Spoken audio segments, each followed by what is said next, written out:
Hello மக்களே, இந்த வீடியோல உங்க வேலையை ஸ்டார்ட் பண்றதுக்கு முன்னாடி உங்களை எப்படி ஃபுல் அண்ட் ஃபுல் ப்ரிப்பேர் பண்ணிக்கிறது, ஒரு நேரத்துல ஒரு பீப்பாங்கிற கான்செப்டை எப்படி யூஸ் பண்றது, உங்களோட டேலண்ட்டை எல்லாம் எப்படி டெவலப் பண்ணிக்கிறதுன்னு ஈட் தட் ஃப்ராக் புத்தகத்துல கொடுத்திருக்கிறத டீடைல்டா நம்ம பார்க்கலாம். வாங்க வீடியோக்குள்ள போலாம். வெல்கம் டு அவர் குரல் உலகம் சேனல். நீங்க காலம் தாழ்த்ததுல இருந்து வெளில வந்து அதிகமான வேலைகளை வேகமா செஞ்சு முடிக்கிறதுக்கான பெஸ்ட் வழிகள்ல ஒண்ணுதான் நீங்க உங்க வேலையை ஸ்டார்ட் பண்றதுக்கு முன்னாடியே அதுக்கு தேவையான எல்லாத்தையும் ரெடி பண்ணி வைக்கிறது. ஒரு பெரிய விருந்து சாப்பாட்டை ரெடி பண்றதுக்கு முன்னாடி அதுக்கு தேவையான எல்லாத்தையும் நம்ம தயாரா வச்சிருப்போம்ல, அந்த மாதிரி இப்ப சாப்பாடு செய்யணும் அப்படின்னா அதுக்கு முன்னாடியே அதுக்கு தேவையான காய்கறிகள் அது இதுன்னு எல்லா பொருட்களையும் ரெடி பண்ணி கிச்சன் டேபிள் மேல வச்சுட்டோம்னா அதுக்கப்புறம் வேலையை ஸ்டார்ட் பண்ணி ஃபுட்டை சமைச்சு முடிக்கிறது ரொம்ப ஈஸி நமக்கு. அதே மாதிரி தான் உங்க முன்னாடி ஒரே ஒரு வேலை மட்டும் இருக்கிற மாதிரி உங்களோட ஆஃபீஸ் டேபிளையும் நீங்க டிசைன் பண்ணி வச்சுக்கணும். உங்க கைவசம் ஒரே ஒரு வேலை மட்டும் இருக்கிற மாதிரி வச்சுக்கிட்டீங்கன்னா அந்த வேலைக்கு தேவையான அந்த வேலையை முடிக்க தேவையான இன்ஃபர்மேஷன்ஸ், நோட்டீஸ், டீடைல்ஸ், டாக்குமெண்ட்ஸ்னு இந்த மாதிரி என்னென்ன தேவையோ எல்லாத்தையும் கலெக்ட் பண்ணி வச்சுக்கணும். ஒவ்வொன்றையும் எந்திரிச்சு போய் எடுக்கிற மாதிரி வச்சுக்க கூடாது. எல்லாமே நீங்க வேலையை ஸ்டார்ட் பண்ண உடனே உங்களோட கை கட்டுற தூரத்துல இருக்கிற மாதிரி எல்லாத்தையும் வசதியா வச்சுக்கோங்க. உங்களோட வேலை முடிகிற வரைக்கும் அந்த இடத்த விட்டு அசையாம கண்டினியூவா ஒர்க் பண்ணணும். உங்களோட ஆபீஸ்ல நீங்க ஒர்க் பண்ற பிளேஸ வசதியாகவும் நீட்டாகவும் ரொம்ப நேரம் உட்காந்து வேலை பார்க்கறதுக்கு ஏதுவானதா இருக்கிற மாதிரியும் அதை டிசைன் பண்ணிக்கணும். பர்டிகுலரா உங்க முதுகுக்கும் காலுக்கும் கொஞ்சம் ரிலாக்ஸ்டா இருக்கிற மாதிரி அந்த இடத்த நீங்க டிசைன் பண்ணிக்கணும். இல்லைன்னா ரொம்ப நேரம் உட்காந்தா முதுகு வலிக்குது, கால் வலிக்குதுன்னு எந்திரிச்சு நம்ம அக்கட்டை நடந்து போவோம்.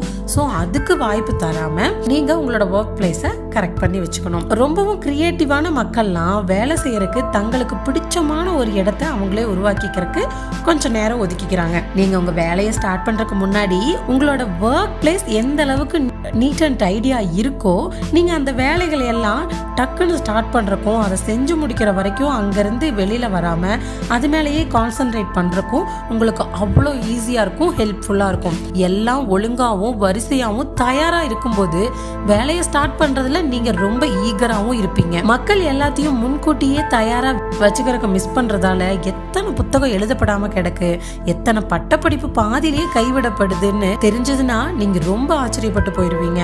நீங்க உங்களோட ப்ரிப்பரேஷன் எல்லாத்தையும் கரெக்டா முடிச்சதுக்கு அப்புறம் உங்களோட டார்கெட்டை நோக்கி டக்குன்னு செயல்ல இறங்குறது தான் ரொம்ப முக்கியம். ஃபர்ஸ்ட் அடி எடுத்து வச்சு களத்துல குதிங்க.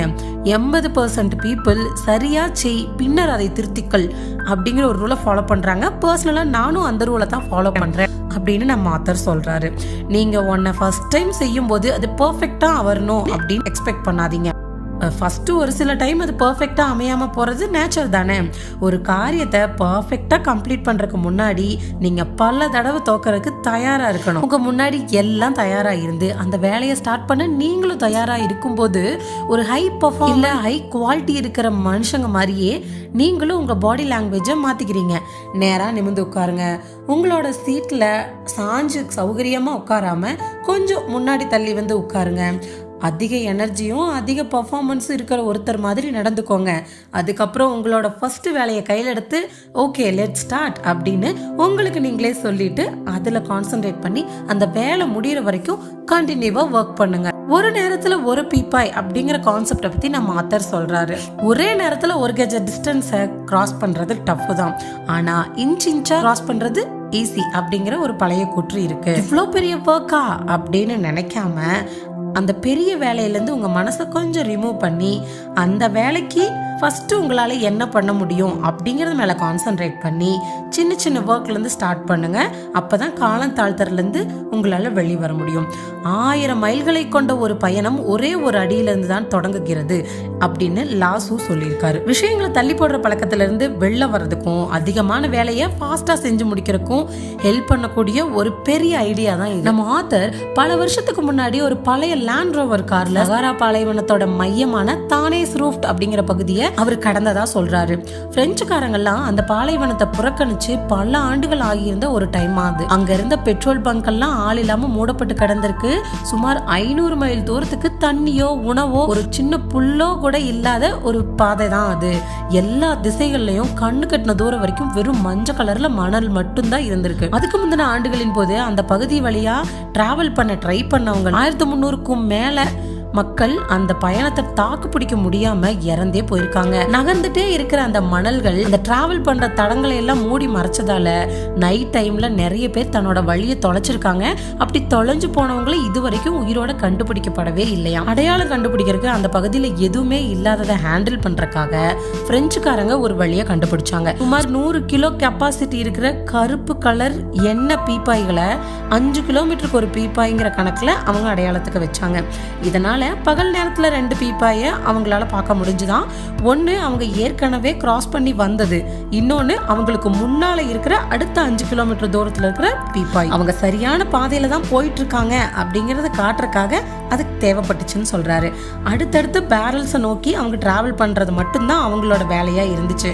அதோட விளைவாதான் ஒரு நேரத்துல ஒரு பீப்பாய் அப்படிங்கிற குறிக்கோளோட அந்த பெரிய பாலைவனத்தையே அவங்களால கடக்க முடிச்சதுன்னு நம்ம ஆத்தர் சொல்றாரு. இதே வழியில தான் ஒரு நேரத்துல ஒரு விஷயத்த மட்டும் செய்யறதுக்கு உங்களை நீங்க டிசைன் பண்ணிக்கணும். அது மூலியமா பெரிய பெரிய விஷயத்தெல்லாம் உங்களால சாதிக்க முடியும் அப்படின்னு ஆத்தர் சொல்றாரு. உங்களால எவ்வளவு தூரம் பார்க்க முடியுதோ அந்த தூரம் வரைக்கும் போறதுதான் உங்களோட வேலை.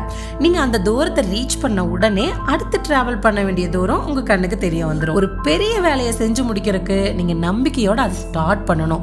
உங்களோட அடுத்த நடவடிக்கை உங்களுக்கு சீக்கிரமாவே தெரிய வந்துடும். புரிஞ்சுக்குதீங்க, அப்பதான் உங்களை பாதுகாக்கிற அந்த வலை தானாவே தோணும் அப்படிங்கிற ஒரு பெஸ்ட் அட்வைஸை எப்பயுமே நினைவுல வச்சுக்கோங்க, மறந்துடாதீங்க. ஒரு பெரிய லைஃபோ இல்ல நல்ல பிசினஸ் லைஃபோ ஒரு நேரத்துல ஒரு வேலைங்கிற கணக்குல அடுத்தடுத்து ஒவ்வொரு வேலையா ஃபாஸ்டாவும் பெர்ஃபெக்டாவும் செய்யறது மூலமா தான் கட்டி எழுப்பப்படுது.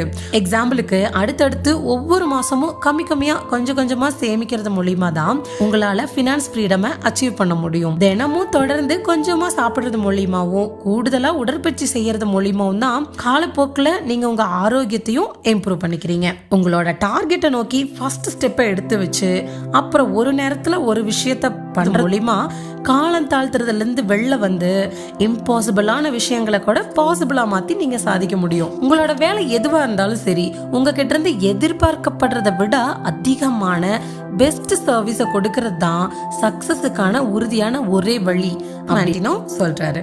இது பத்தவே இல்லை, இது பத்தவே மாட்டேங்குது அப்படிங்கிற ஃபீலும், கான்ஃபிடன்ஸ் இல்லாம இருக்கிறதும், ஒரு குறிப்பிட்ட டேலண்ட் இல்லாம இருக்கிறதும் தான் காலம் தாழ்த்துறதுக்கான முக்கிய ஃபேக்டர்ஸ்.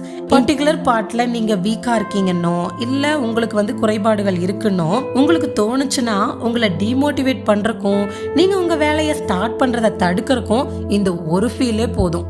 முக்கியமான விளைவு பகுதியில உங்களோட திறமையை தொடர்ந்து இம்ப்ரூவ் பண்ணிக்கிட்டே இருங்க. இன்னைக்கு நீங்க எந்த அளவுக்கு டேலண்டடா இருந்தாலும் சரி, உங்களோட அறிவும் திறமையும் சீக்கிரமாவே எக்ஸ்பைரி ஆகிட்டு இருக்கு அப்படிங்கறதையும் மறந்துடாதீங்க. ஸ்பெஷலிஸ்ட் ஒரு விஷயத்துல ஸ்பெஷலிஸ்ட் ஆகிறத எப்ப நீங்க நிறுத்துறீங்களோ அப்ப இருந்து நீங்க மோசமடைய ஸ்டார்ட் பண்றீங்கிறது கன்ஃபார்ம்னு பாஸ்கெட் பால் ட்ரெயினரான பேட் ரைலி சொல்லியிருக்காரு. முக்கியமான வேலைகள்ல நீங்க சிறப்புறுவதுதான் உங்களுக்கு உதவக்கூடிய டைம் மேனேஜ்மெண்ட் ஐடியாக்கள்ல இம்பார்ட்டன்டான ஒண்ணு. இதுதான் பர்சனல் அண்ட் பிசினஸ் ரிலேட்டடாகவும் டைமை நல்லா மிச்சப்படுத்தியும் கொடுக்குது. ஒரு இம்பார்ட்டன்டான வேலையை செய்யறதுல நீங்க எந்த அளவுக்கு டேலண்டடா இருக்கீங்களோ அந்த வேலையை ஸ்டார்ட் பண்றதுக்கு நீங்க அந்த அளவுக்கு மோட்டிவாவும் இருப்பீங்க. நீங்க எவ்வளவு எக்ஸலன்சியா இருக்கணும்னு நினைக்கிறீங்களோ அந்த அளவுக்கு எனர்ஜியும் மட்டும் உங்ககிட்ட இருக்கும். ஒரு வேலையை பெர்ஃபெக்ட்டா உங்களால செய்ய முடியும் நீங்க தெரிஞ்சிருக்கும் போது எந்த ஒரு சிச்சுவேஷனையும் விட காலம் தாழ்த்துறதுல இருந்து வெளில வந்து அந்த வேலையை அதிக அளவு வேகமாகவும் பெர்ஃபெக்டாவும் செஞ்சு முடிக்கிறதுக்கு அவ்வளவு ஈஸியாவும் ஈகராவும் இருப்பீங்க. அடிஷனல் இன்ஃபர்மேஷன் இல்ல அடிஷனல் டேலண்ட் ஒரு வேலையை செய்யறதுக்கான உங்களோட டேலண்ட்ல ஒரு பெரிய வித்தியாசத்தை ஏற்படுத்த முடியும். எந்த ஒரு பாட்லையும் வீக்னஸோ இல்ல டேலண்ட் இல்லாம இருக்கிற அந்த ஃபீலோ உங்களை இழுத்து பிடிக்கிறதுக்கு ஒருபோதும் அலோவ் பண்ணாதீங்க. எல்லாமே கத்துக்கொள்ளக்கூடியது தானே. மற்றவங்களால லேர்ன் பண்ணிக்க முடியும்னா உங்களாலையும் லேர்ன் பண்ணிக்க முடியும். அவரோட எக்ஸ்பீரியன்ஸை சொல்றாரு. என்னோட ஃபர்ஸ்ட் புத்தகத்தை எழுத ஸ்டார்ட் பண்ணப்ப நான் ரொம்பவும் டிமோட்டிவேட்டடா இருந்தேன். ஏன்னா எனக்கு அப்ப டைப்பிங்கே தெரியாது. ஆனா ஒரு 300 பக்க புத்தகத்தை நான் எழுத விரும்பினா நான் முறையா டைப்பிங் கத்துக்கணும் அப்படிங்கறது மட்டும் எனக்கு தெரிஞ்சது. ஸோ நான் என்னோட கம்ப்யூட்டர்ல பிராக்டிஸ் பண்றதுக்காக ஒரு டைப்பிங் ட்ரைனிங் பிளானை வாங்கி டெய்லியும் 20 to 30 minutes வீட்டில் வீட்டிலேயே நான் ப்ராக்டிஸ் பண்ணேன். கண்டினியூவாக 3 மாதம் நான் இதை பண்ணினேன். ஃபைனலி நிமிஷத்துக்கு 40 to 50 வார்த்தைகளை என்னால் டைப் பண்ண முடிஞ்சது. இந்த அடிஷ்னல் டேலண்டோட ஹெல்ப்பால தான் 70க்கும் அதிகமான புக்ஸை என்னால் எழுத முடிஞ்சது. என்னோட புக்ஸும் வேர்ல்டு வைடு நல்லா சேல் ஆகிட்டும் இருக்கு. நீங்கள் அதிக கிரியேட்டிவாகவும் அதிக செயல்திறனோடு இருக்கிறதுக்கு தேவையான எந்த ஒரு டேலண்ட்டையும் உங்களால் கற்றுக்க முடியும் அப்படிங்கிறது ஒரு நல்ல செய்தி தானே. தேவைப்பட்டா முறையாக தட்டச்சு உங்களாலையும் கற்றுக்க முடியும். ஒரு கம்ப்யூட்டர் ஆப்ரேட் பண்ணுறதுல உங்களால் ஸ்பெஷலிஸ்ட்டும் ஆக முடியும். இப்போ மார்க்கெட்டில் பேரம் பேசுறது கூட உங்களால் பர்ஃபெக்டாக ஹேண்டில் பண்ண முடியும். ஒரு நல்ல சேல்ஸ்மேனாக உங்களால் இருக்க முடியும். பயம் இல்லாமையும் தயக்கம் இல்லாமையும் ஒரு மேடை மேலே ஏறி உங்களால் பேச முடிஞ்சிருக்கும். எழுதவும் உங்களால் கற்றுக்க முடியும். இந்த மாதிரி டேலண்ட்ஸை கற்றுக்கணும்னு டிசைட் பண்ணி இதை ப்ரையாரிட்டியாக மாற்றிக்கிட்டு இது எல்லாத்தையும் உங்களோட கைவசப்படுத்தணும். தினமும் 1 மணி நேரமாவது உங்கள் டிபார்ட்மெண்ட் ரிலேட்டடான ஏதாவது ஒரு புக்கை படிங்க. காலையில் கொஞ்சம் முன்னாடியே எந்திரிச்சு உங்கள் வேலையில் நீங்கள் அதிக செயல்திறனோடும் க்ரியேட்டிவாகவும் செயல்படுறதுக்கு உங்களுக்கு ஹெல்ப் பண்ணக்கூடிய இன்ஃபர்மேஷன் இருக்கிற ஒரு புத்தகத்தையோ இல்லை ஒரு பத்திரிகையோ 30 to 60 minutes நீங்கள் படிங்க. செகண்டாக உங்களுக்கு ஹெல்ப் பண்ணக்கூடிய முக்கியமான டேலண்ட் ரிலேட்டடான கோர்ஸு, ஒர்க் ஷாப்பு இதில் எல்லாம் கலந்துக்கோங்க. உங்கள் பிஸ்னஸ் இல்லை ஒர்க் ரிலேட்டடான கான்ஃபரன்ஸில் கலந்துக்கோங்க. அதுலேயும் லாஸ்ட் பெஞ்சில் உட்காந்து அரட்டை அடிக்காமல் ஃப்ரண்ட் ரோவில் உட்காந்து தேவையான இன்ஃபர்மேஷனை நோட்ஸ் எடுத்துக்கோங்க. டிபார்ட்மெண்ட்டில் ரொம்ப இன்டெலிஜென்ட்டாகவும் வேல்யூபிளான பர்சனில் ஒருத்தராகவும் ஆகிறதுக்கு உங்களை நீங்கள் அர்ப்பணிச்சுக்கோங்க. தேர்டாக மக்கள் இப்போல்லாம் ட்ராவல் பண்ணுறதுல ரொம்ப நேரத்தை ஸ்பெண்ட் பண்ண வேண்டியது இருக்குது. ஸோ ட்ராவல் டைமை லேர்னிங் டைமை நீங்கள் தான் மாற்றிக்கணும். இது மூலிமா உங்கள் டிபார்ட்மெண்ட்டில் ரொம்ப சாமர்த்தியமான ரொம்பவும் தகுதி வாய்ந்த நல்ல ஹை சேலரி வாங்குகிற பர்சன்ஸில் ஒருத்தராக உங்களாலையும் ஆக முடியும். நீங்கள் எந்த அளவுக்கு அதிகமாக ஸ்பெஷலிஸ்ட் ஆகுறீங்களோ உங்கள் டிபார்ட்மெண்ட்டில் நிறைய சாதிக்கிறதுக்கு அந்த அளவுக்கு திறன் இருக்கிறவராக நீங்களே உருவாயிருவீங்க. இப்போ எக்ஸசைஸ் பண்ணுறது மூலிமா உங்கள் பாடியில் இருக்கிற மசில்ஸ் எல்லாம் எப்படி வளர்த்தெடுக்க முடியுமோ அதே மாதிரி மைண்ட் ப்ராக்டிஸ் மூலிமா உங்களோட மைண்டில் இருக்கிற மசில்ஸையும் உங்களால் வளர்த்துக்க முடியும். நீங்கள் எவ்வளவு தூரமோ எவ்வளோ வேகமாகவோ முன்னேறீங்க அப்படிங்கிறதுக்கு எந்த லிமிட்டும் கிடையாது. இதுக்கு உங்களோட கற்பனை ஒன்று தான் லிமிட். ஓகே ஃப்ரெண்ட்ஸ், இந்த வீடியோ உங்களுக்கு பிடிச்சிருந்தா லைக் பண்ணுங்க. அடுத்து எந்த புக் போடலான்னு கமெண்ட்ல சொல்லுங்க. உங்க ஃப்ரெண்ட்ஸ்க்கு ஷேர் பண்ணுங்க. சப்ஸ்கிரைப் பண்ணிட்டு பெல் பட்டனை கிளிக் பண்ணிக்கோங்க. தேங்க்யூ.